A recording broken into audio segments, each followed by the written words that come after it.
फडणवीस असतील यांनी समर्थन दिलं, परंतु ठाकरे गटाची कुठेतरी वेगवेगळी मला अतिशय या गोष्टीचं दुःख आहे की या देशाचा इतिहास ते विसरले।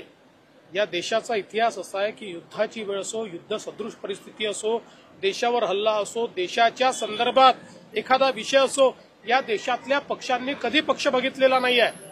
अक्षरशः बांगलादेशच्या युद्धामध्ये ज्या काळामध्ये खूप टोकाची लढाई चालली होती पक्षापक्षांमध्ये, त्याही वेळी श्री अटल बिहारी वाजपेयीजीने, स्वर्गीय श्री अटल बिहारी वाजपेयीजीने स्वर्गीय श्रीमती इंदिराजींना पूर्ण समर्थन दिलं होतं।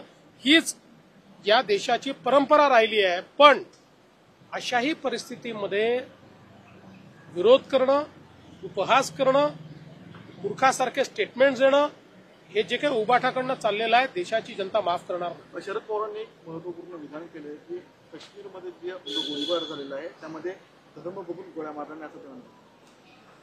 शरद पवार साहेब काय म्हणाले हे मी ऐकलं नाही, पण ज्यांचे आप्तेष्ट मारले गेले, जे स्वतः त्या ठिकाणी होते, ते काय म्हणाले हे मी ऐकलेलं आहे।